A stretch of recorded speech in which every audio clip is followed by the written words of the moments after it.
Welcome, everyone. It is August 10th, 2017, and you've all joined us for a conversation with Susie Tucker, yay!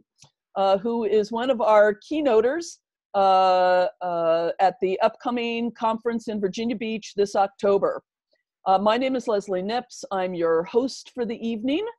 Glad to have you all here. I was the co-director for the conference last year. Taking a smaller role this year that I hope is still helpful and useful to everybody. I love this platform. The Zoom platform is a way to get to know people and to connect across the country, around the world, and grow Constellation's work. I will be one of the presenters at the event in October, but today it really is my pleasure to host and lead a conversation with Susie Tucker. So Susie, hello, welcome. Thank you. Thank you. For those of you that I imagine most of the people on this call do know you, but if anyone doesn't, just introduce yourself a little bit. Okay, I will. Can you hear me okay? So, yeah? Great. First of all, Leslie, I don't know about last year, but you don't seem to have a small role to me. You seem central to me. So thank you very much. And thank you, Karen, as well. So what can I tell you? I've been in this work a very long time, since about 1998. And I came in through publishing, actually, and publishing Bert Hellinger's books in English, and then went on to work with one of his main teachers, Harold Honan, as did Ed Lynch, and learned a tremendous amount from Harold.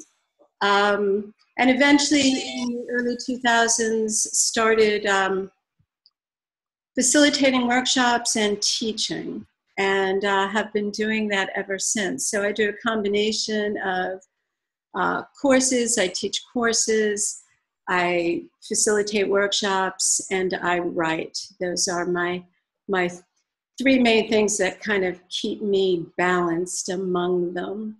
I've been in the work long enough where I think I knew everybody working in the United States at one point, and it's my great pleasure to say at this point I no longer do.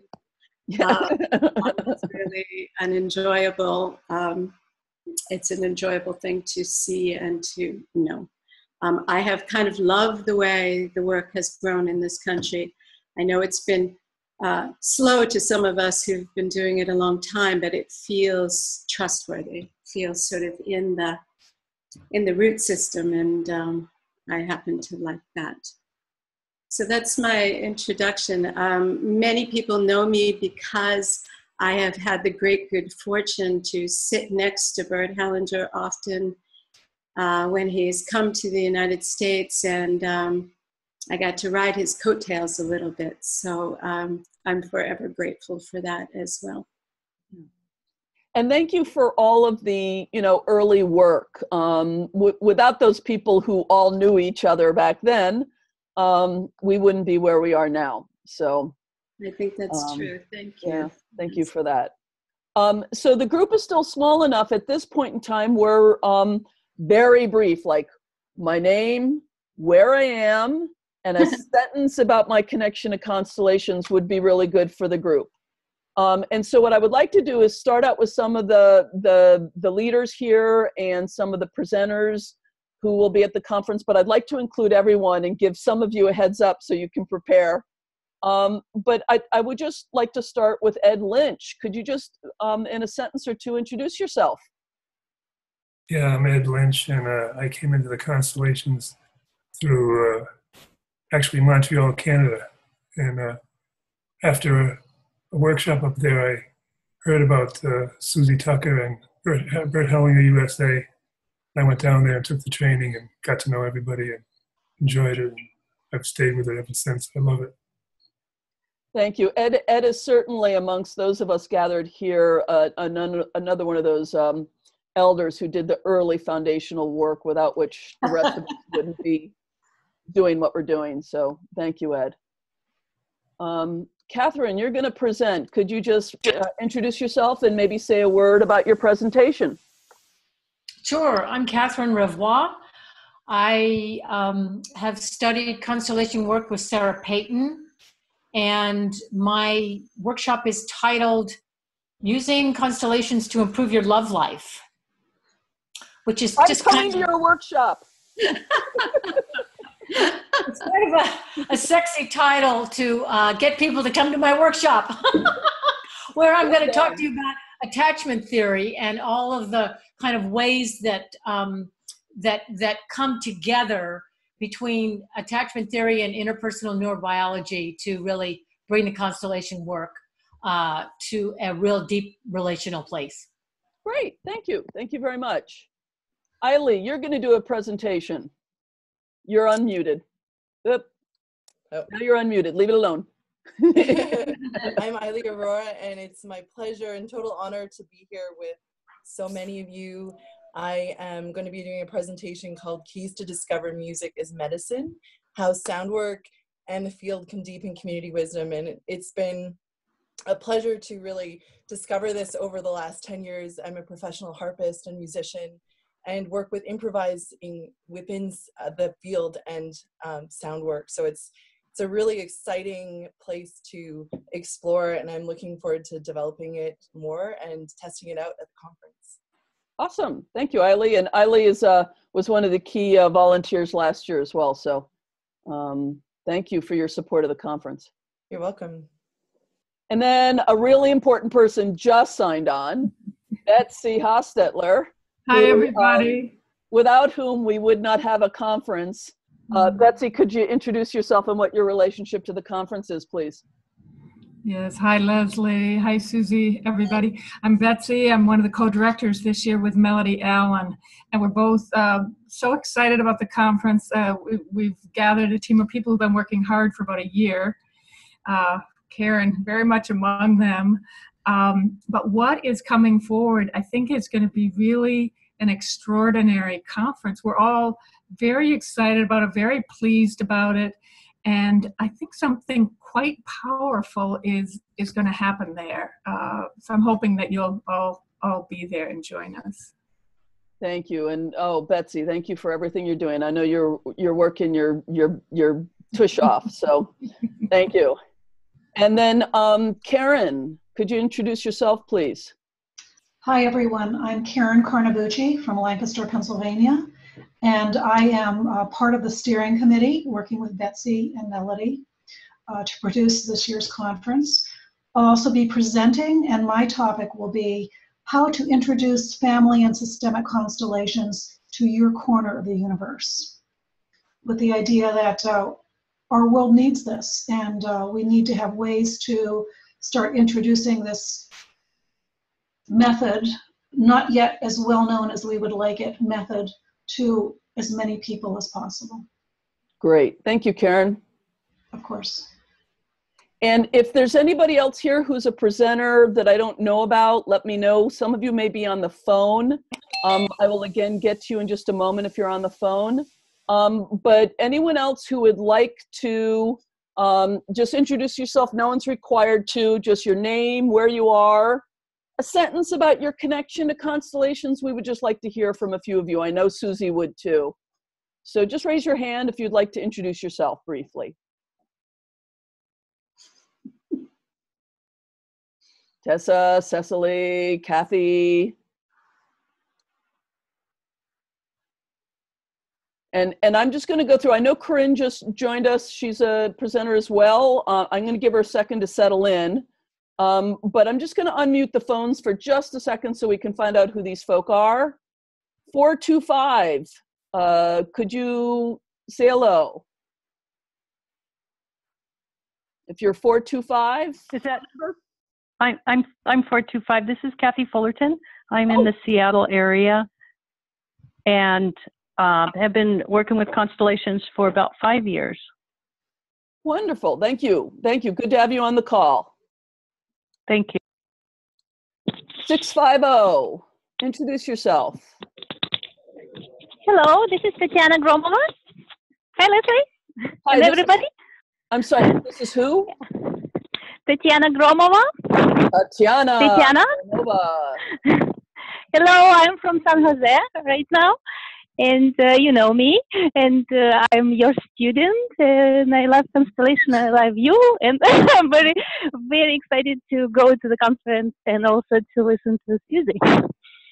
Grand. We'll get into more of that in just a second. 510.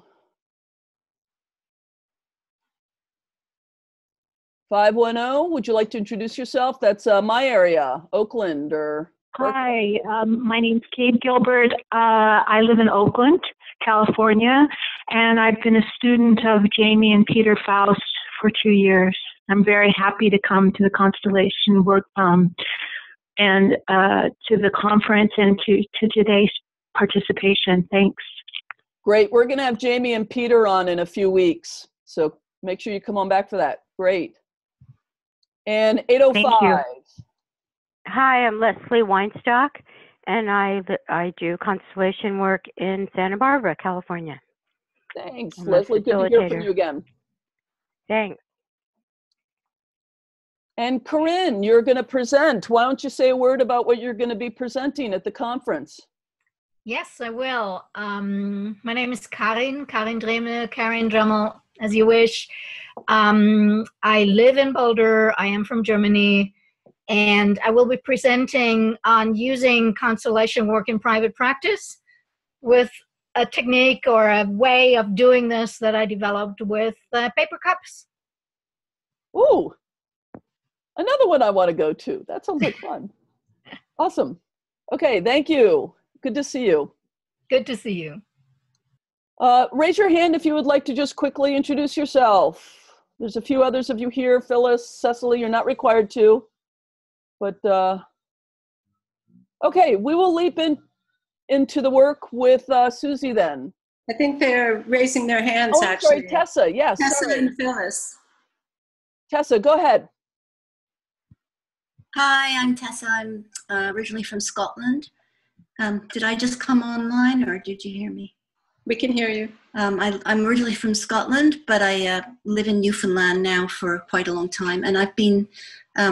it was nice to hear Kate's voice because I've been studying with Peter and Jamie Faust as well for some years now. Wonderful, thank you. That's it.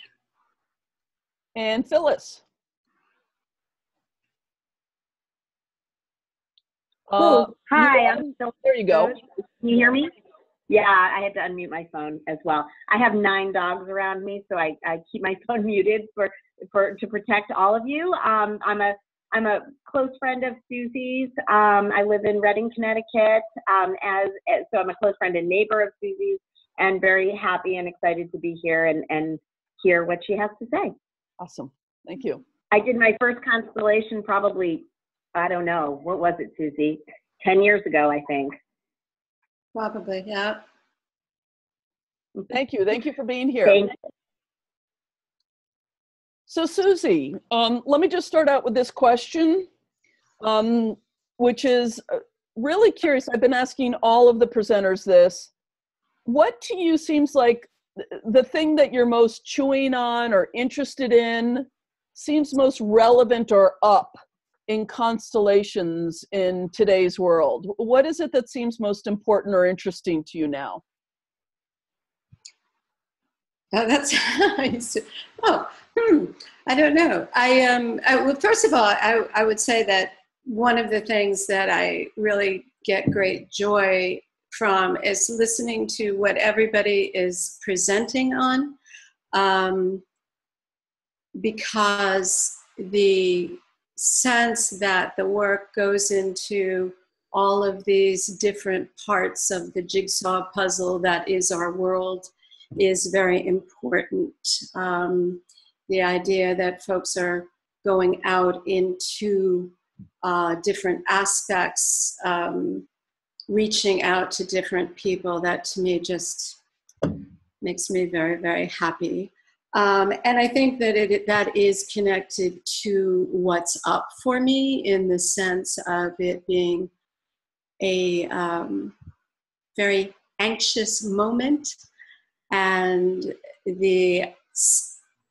how it is that we can still do our best work, acknowledge the anxiety that is our life, and continue to make contributions that are not wholly influenced by that partitioning or separating among people, but continue to, and this is for myself as well, to try to stay in the realm of inclusion, to not blow myself off into a million pieces.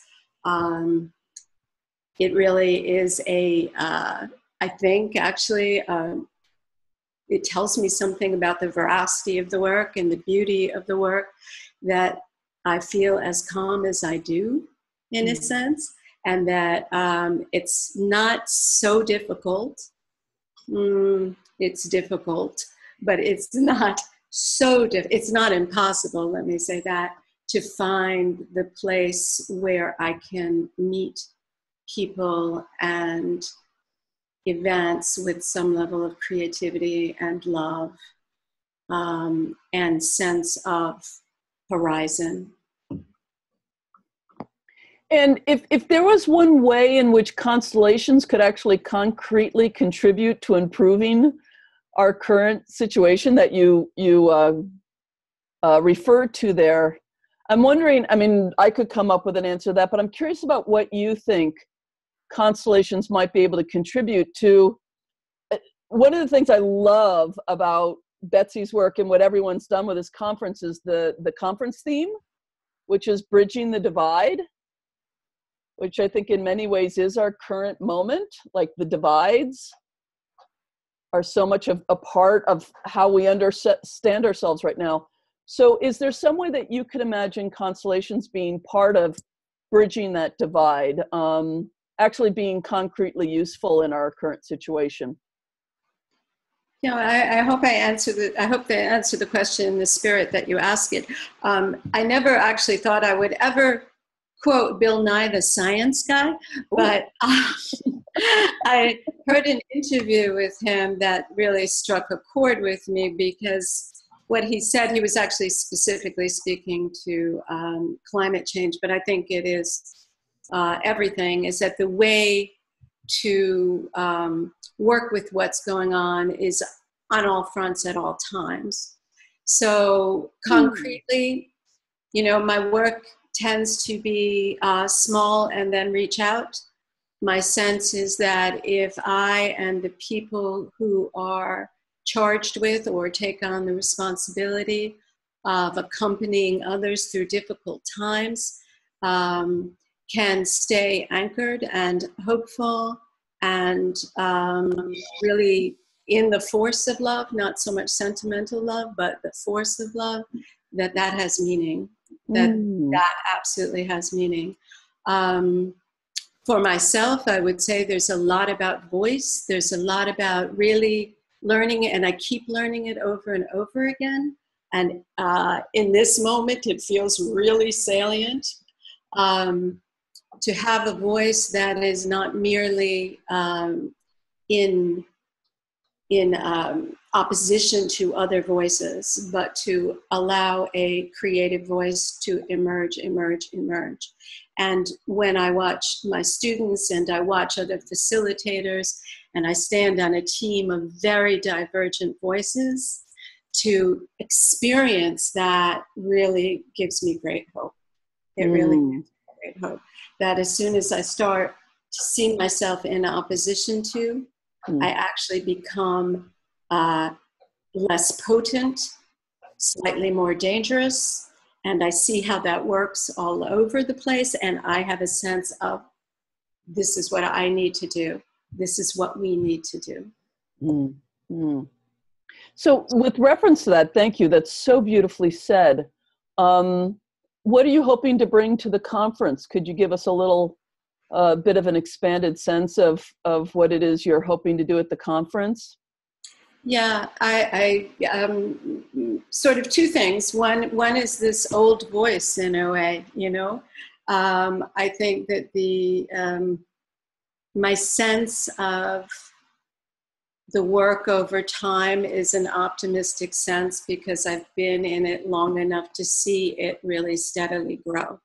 And I think that's important for people who are younger than I am in the work to really know that there was a time before and that they are in a larger space and that there's room for everybody. And, you know, there are many things happen in the course of an organization and in the course of something growing. But the first words I really ever heard Bert say with regard to the growth of the work was, "Let many flowers bloom."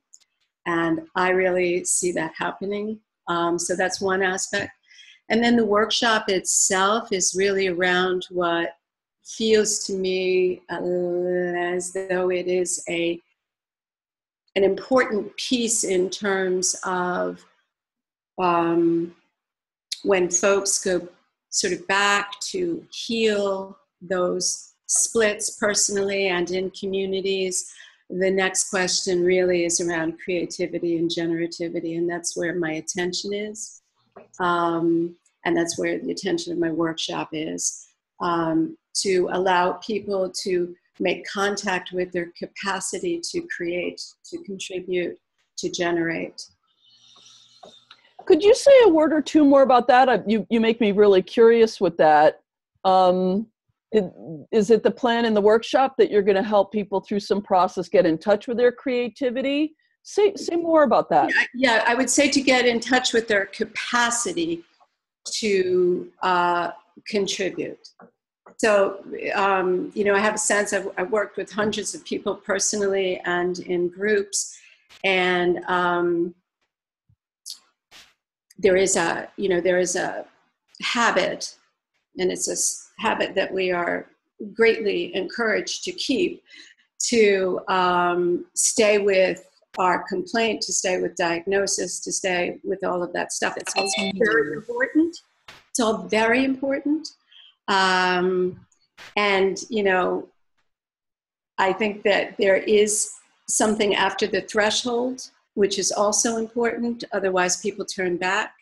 And that is the capacity to contribute, the imagination that one could find meaning and make meaning, to me is the kind of the other side of the equation. And in a sense, it's like the descendants looking back at the ancestors, if you will, not only the ancestors looking forward, but that we begin to feel ourselves take our place as the descendants and the ancestors to what's next. Mm-hmm. Mm-hmm. So that's the constellations piece being brought in. Brought in to stand side by side with creativity. Oh, I can't wait for it. That sounds great. I didn't know I had so much to say about it, but yes. Well, one hopes you have a few things to fill up some time about it. Great. So at this point, I know that Susie has a little story, a little meditative process she wants to do with us. But before she does that, I want to open this up to you a little bit. If you have a question, you can raise your hand. You can type into the chat if you prefer to do that. I'm going to unmute all the phones just so they have, the only way for phones to ask a question is just to start talking. So I'm just going to unmute the phones. And anyone who has a question, just go ahead and raise your hand or write in the chat or start speaking if you're on the phone. Leslie, may I ask a question? Does everybody see the chat or do you just see the chat? You have to click on the little chat thing on the bottom to make it appear. Okay. But if anyone does chat, it shows up as a pop-up. Okay. So everyone should be able to see the questions. Eileen, yeah. Question. Yeah. What does creativity look like to you? What does it look like when someone's activated in their creativity? You know what? It looks like almost anything. In a way, I don't have a sense in terms of concrete steps, but I do have a sense in terms of, Hellinger used to talk about going toward the more. And I had that phrase is, still resonates for me, this idea of going toward more life and the sense that we know what that is. I certainly know when I'm going toward less or same, which really eventually is less, and then going toward the more. So sometimes it's literal.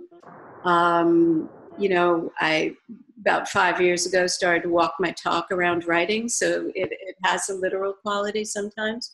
But not always. It really is meaning in terms of what an individual person defines that as.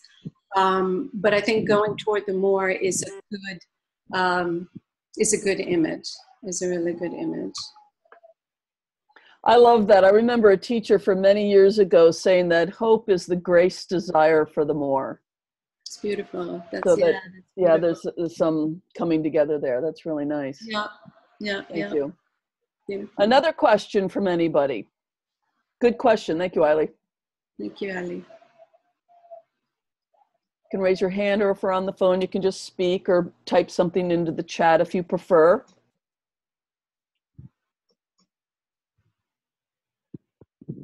Any other questions for Susie? You've got someone who's been doing this for a really long time. Any constellation question you've ever wanted to ask anybody or about Bert Hellinger, now's your time. You're here. About how to represent, about how to set up constellations, about anything. Betsy, and then hey, Betsy. There we go. Betsy. I'm curious, what's something important you've learned along the way?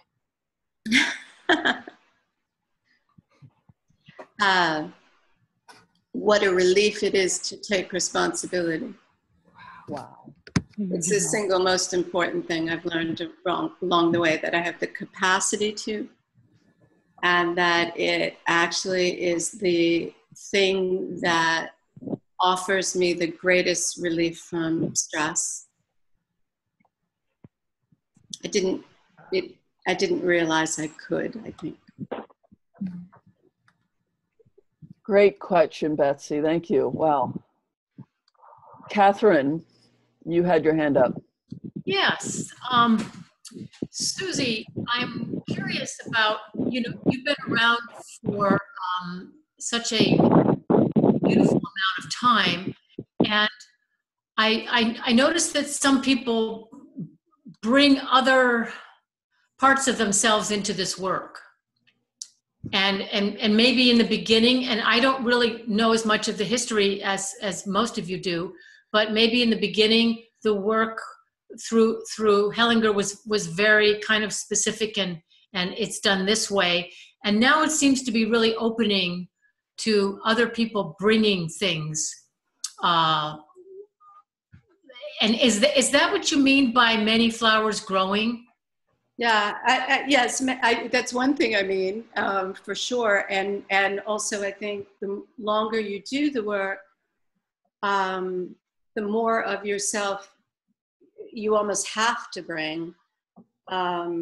Otherwise you will actually get bored in a way, I always laugh because I think I remember more and more of my teachers, for instance. I remember more and more of my lessons. My memory in general is better because different people and different situations are calling more of me forward. And we're such complex beings that in order for there to be enough of me, in a sense, I am always gathering, right?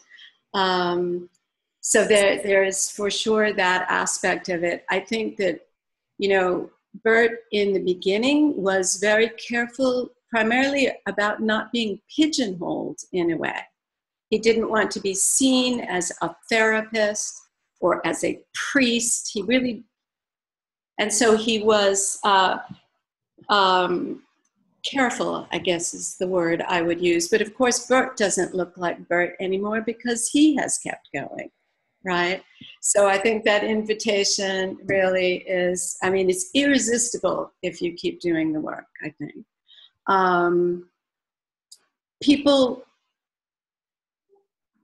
yes, people are doing different things with it, but I think if you take 3 old facilitators, we each, I bring literature, for instance. It's my great love, and the writers are my favorite teachers. I don't read any self-help or whatever.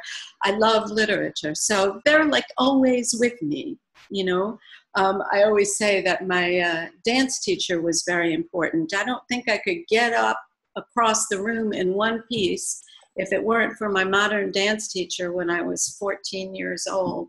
So I think we all sort of do it. And now maybe people are doing it in more overt ways, or they're calling their workshops family constellations on something. But I think that was always the invitation, Does that make sense to you? Yes. Yeah. I think what I'm hearing you say is that we bring ourselves, and when we bring ourselves, there's a diversity, and there's a broadening of the whole system of facilitating constellations when we really bring ourselves. Right. Yeah. Yeah, I think that's true. And I think, because it's a work that kind of comes from the inside and rises up, we are revealing rather than creating. In order to be attuned with different people, or to approach being attuned with different people, we have to be fairly light in our feet in terms of understanding imagery and understanding different systemic vocabularies and all of that. You brought up neurobiology, right? So, Leslie, one of the most exciting things for me is really how all of this research, of course, is kind of, is anchoring the work that we're doing. And I love being in step with scientific research. What a cool thing is that. So, gathering all that we have from the past, and then all that we learn, that we keep learning. Thank you, Catherine. There are now several questions starting to grow on the chat. But before we answer those, I want to Susie took the time to prepare a story for us. So I wanted to invite her to do that with us, and then we'll return to as many of the questions as we can. Okay, on the chat. It's short. We had talked about a meditation, and Betsy knows me in this way. In 2014, I wrote a book, and I had always considered myself a writer, but I had never actually really written. So I had been an editor for years, and I had notebooks filled with scribble scrabble. And so 2014, I wrote this book, and I have been writing ever since. So when we spoke about the meditation, I thought, well, I'm just going to sit down and see what comes. So what came is my father. So I just ask people to, I don't know, you can close your eyes, or you don't have to close your eyes. You can watch me put on my glasses and read. So this was written about an hour before I met you all. And it's called Once My Father No Longer Belonged to Me. I like talking about my father, in part because I rarely did when I was a child, even into adulthood. I knew it would hurt my mother if I asked questions or reached out, so I carried only the simplest facts, the ones I was given. He had gambled everything away.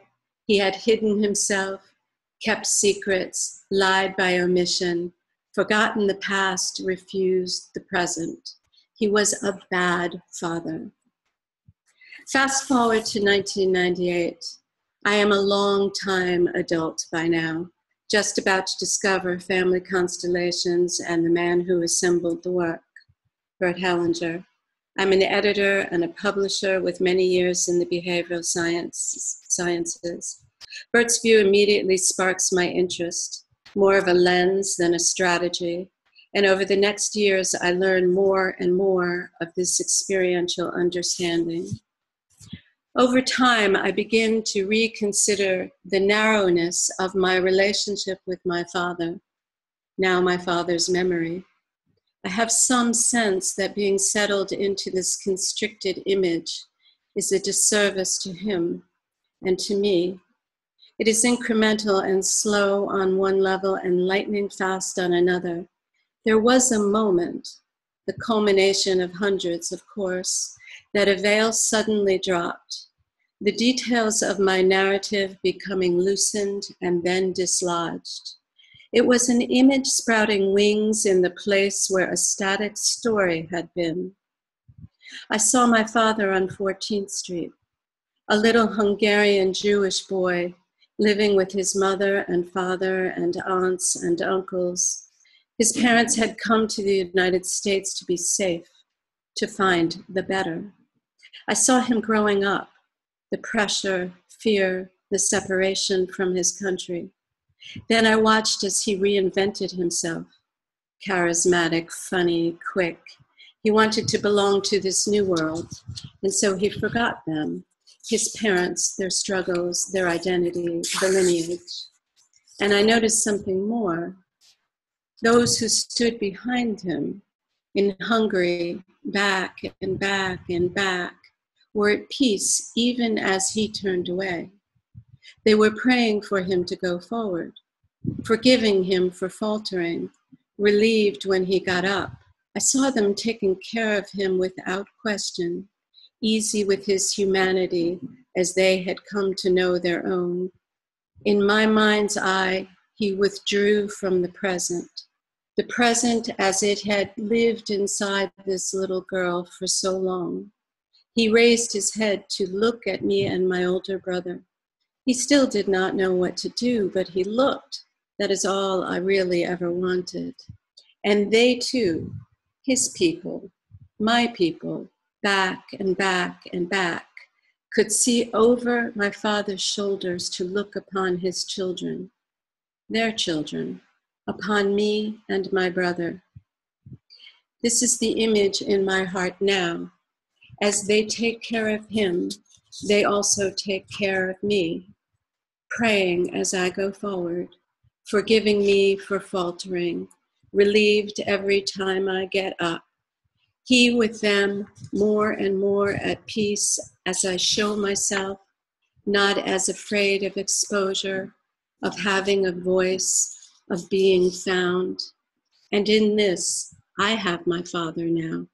So grateful to have the chance to broaden the storyline, to sense a capacity for love and strength beyond my ability to describe them. I am less alone, no longer hiding either, more prepared to lift my own gaze, to smile upon the future, upon my son, and already taking my place as an ancestor, standing behind those who carry on. Wow. Thank you. Thank you.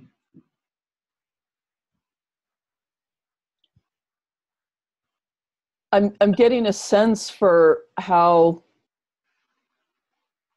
one of the pieces that matters to you being literature, because in literature we tell a specific story that opens up the universal.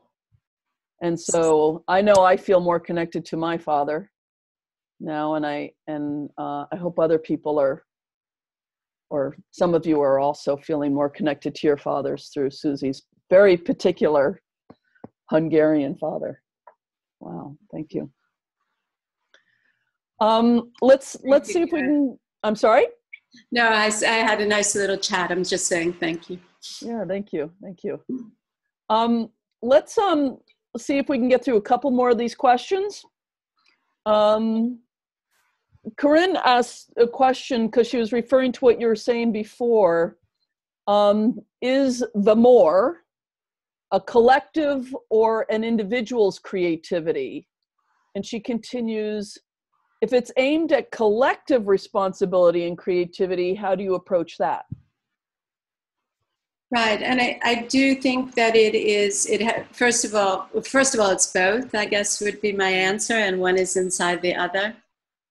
each is inside the other on some level. I do see this aspect of beginning to not see ourselves and our voices as only being in opposition to something else. The allowance of emergence, no matter what. For me, this is a peaceful, anchored position, both in terms of the group and in terms of the individual. To be at ease, in a sense, as I always call myself a teacher, because my sense is that what I do is teach, and then people go out and do something hopefully good with what they've learned, rather than as something else where people keep coming to me. I don't have enough. I don't have enough experience. I don't know enough. I can't. I simply don't have enough. So this idea of being a teacher and really imagining that people can come to themselves in a strong and peaceful way and go out and teach. The idea in the beginning when Bert talked about inclusion and he talked about identification with individuals and that kind of thing, for me personally, the inclusion part is endlessly creative and continues to be extremely important to me. I'm not particularly looking for those identifications. If they come up, they are welcome. But that's not where I set my sights. I really set my sights on the sense of having one's, I'm sorry, I'm belaboring it, but having one's voice not only in opposition to others. I think it's a point worth repeating. So you're just saying it. Leslie, different Leslie, says, please talk about how you follow, this is a little different, but back to the technology of the work. Please talk about how you follow up with clients after a constellation to help them integrate the work. Thank you, Leslie. That's a great question. And of course, I've been to many very large gatherings where that is not done. And I actually never think it's about the work that was done that is difficult. I think it is the lack of follow-up. So that I don't chase people down. And to tell you the truth, if I set my mind to worrying about one person and not another, I would probably always guess wrong. People have tremendous capacities to navigate their own geography much better than I can. But I always make it really clear that I'm available. I do a lot of email contact. I love to write, but I also really, feel that often email contact, writing something for people to have with them is a beautiful thing. I mean, literally putting it in their pockets. And I make it clear that people can reach out to me, and people do. People absolutely do. I also make recordings sometimes for people. I enjoy that aspect as well. For me, even if I have a very large group, I did a workshop at the Open Center. I don't have 500 people like Hellinger does or did. But at the Open Center, there were enough. Last weekend, there were, 50 people there, and it's very hard to track everybody. So I make it really clear, be in touch. And again, people were. I try to end in a way where everybody has space to come forward if they would like to. And I also really respect people's capacity to do it. For me, it is more that they are in that room that says something about their, sense of optimism and resources. I'm probably more worried about the people who are not in that room, but, that would be a very abstract idea. But so I would kind of start there, but I'm also available. Thank you. That was I'm taking notes. That was very helpful. Thank you. You're welcome. Karen has a really great, Karen has a great question here. It follows up on the opposition thing. So many people in today's political climate are proud of the fact that they resist. Yet I am so intrigued that you say that when we are in opposition, we become less potent.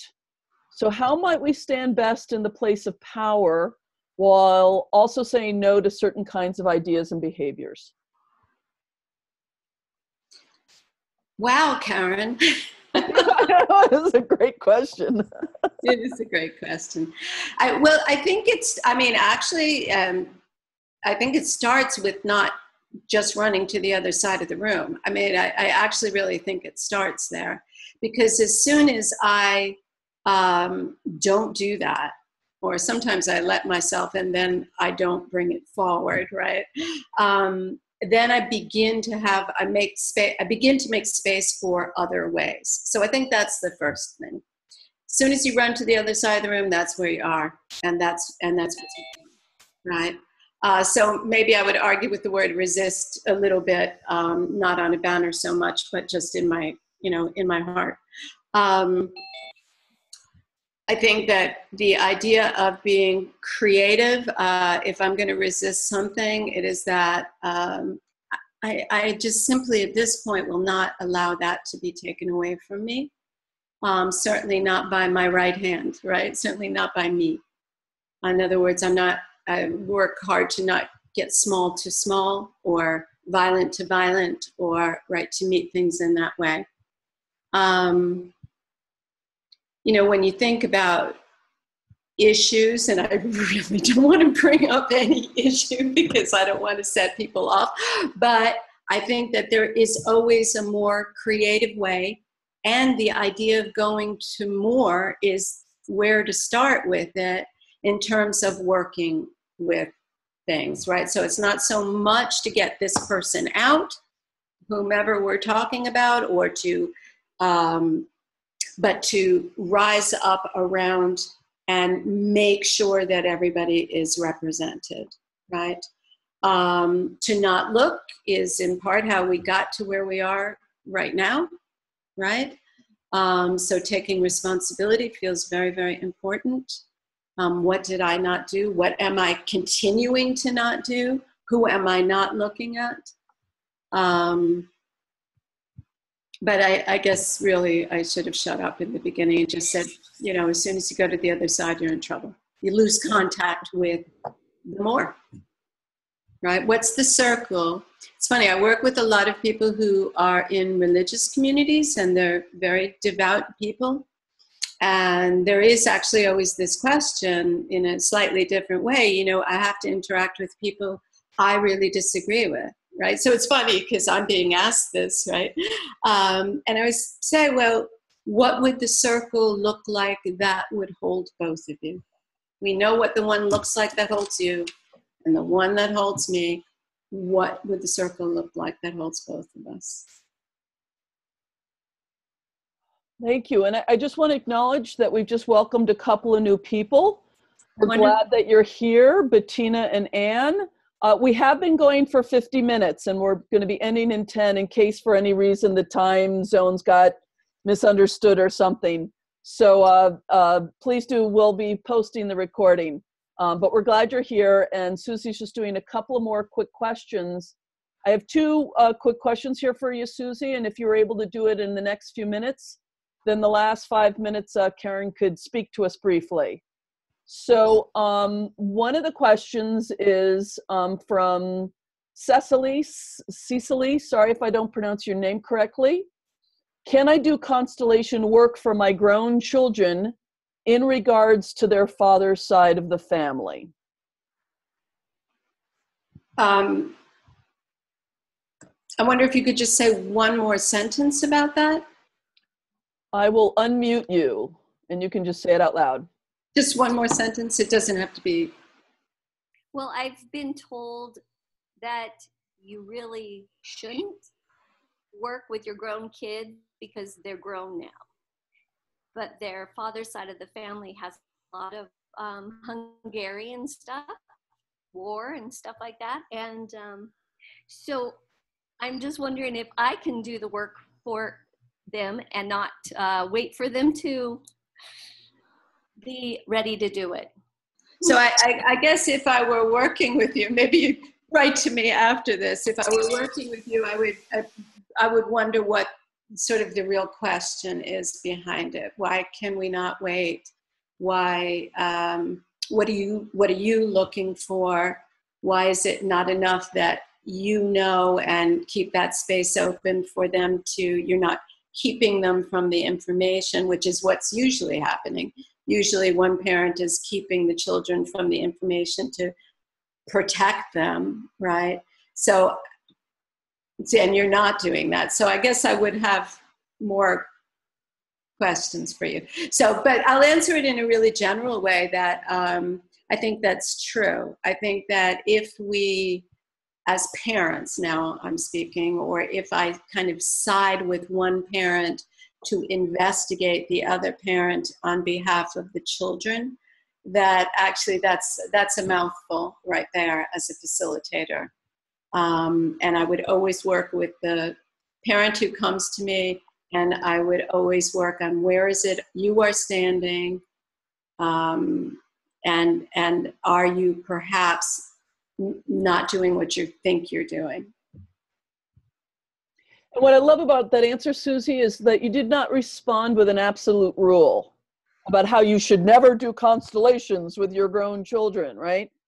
We know where those absolutes come from. We do get it, but you actually responded from a place of deeper inquiry about what's going on when we want to pursue any kind of a constellation work. So I'm deep into this attunement idea because, you know, I really got somewhere along the way, and it's more difficult, but it sure as hell more interesting that I am not superimposing a formulaic idea onto. I am actually trying to learn the language in about 40 seconds that's being spoken to me, and then standing side by side with the client. Yes, perfect. Thank you. Thank you. Maybe we all learn how to do that more and more and more and more. So, and I see that Leslie has a follow-up question about the integration with clients following constellations. But Leslie, I'm going to invite you to take Susie up on her offer and email her and ask her that follow-up question. Because what I want to do right now, in the interests of time and honoring everybody's commitment for 1 hour here, is turn this over to Karen, who is the marketing chair for the conference, and we'll cycle on back to Susie at the very end. And I'm going to share the screen and a little bit of information. And Karen is going to talk to us for a minute. Go for it, Karen. Can you unmute yourself?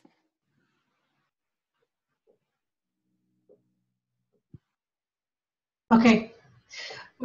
Yes. So we know that many of you are already registered for the conference, and that is fabulous. I would say please bring a friend. We are so interested in getting this information out to as many people as possible. It is so valuable in today's world and in today's homes and businesses and so forth. And if you are not registered, we hope that you will really do that. This is the first time in a very long time that the conference is on the East Coast. It only comes around once every 2 years, and if you miss it, you won't have a chance to attend it for another 2 years. And then it'll probably be on the West Coast. Not a bad thing, but just that's where it will be.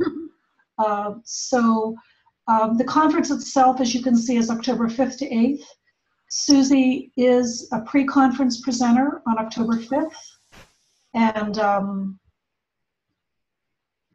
we will have Carola Castillo in for Monday, August 14th. You can see the dates on the screen. We'll put that out also on the internet, on the Constellation website, nascconstellations.org.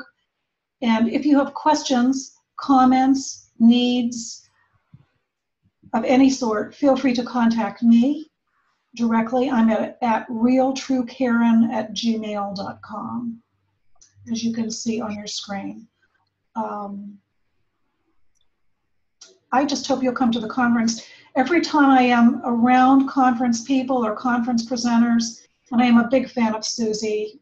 I even took notes as you talked, Susie. I get more and more excited about this wonderful method that we have, that we love, that is so helpful to so many people. Thank you, Karen. And I want to say that my first conference in San Francisco in 2011 completely changed my life, changed my practice, put me in relationship with people I never could have imagined. For those of you who are newer practitioners, it just changes your network of relationships. I still use things from that first conference, from Bill Mannel's workshop on supervision, from, I can't remember her name, but she did something on Playmobil figurines. And she was like the dead of the war in Ukraine, and I was sobbing, and I'm like, wow, the figurines work. That was amazing. And I always get stuff from all of these conferences, and it's just a fun group of people to hang around with for 4 days in a beautiful place, Virginia. Hope you'll all come. And Carola Castillo, she's from Venezuela. She integrates shamanism into her work and quantum medicine, which I don't know what it is, but I can't wait to find out on Monday night what that is. We're going to be in this kind of format. Let me know you want to join us for that call. Bring your friends, and a rich experience as well. Susie, thank you so much for making this time and for everything you give us. Is there anything, last thing you would like to share with us before we go? Yeah, two things. One is I love resistance, whoever asked me. The other is that I actually have not been to this conference in a very long time. And I'm coming this year because I had to go far in order to come back. And I feel so excited and happy to return, and I'm grateful to be asked. Thank you, Betsy.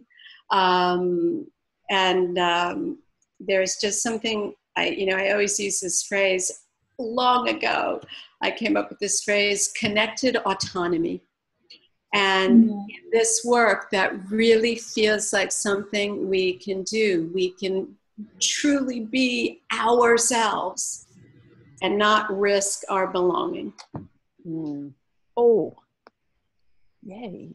That's a wonderful line. Thank you. Thank you, everybody, for coming. What I'm going to do is I'm going to unmute everybody, which risks a little bit of feedback, but it gives everybody a chance to say goodbye. Goodbye. Thank you. Bye, everyone. Goodbye to each other. Bye-bye. Bye-bye. And for those of you who are late, I'll be sending out the recording. Thank you. Wonderful. Thank you. Bye. Thank you.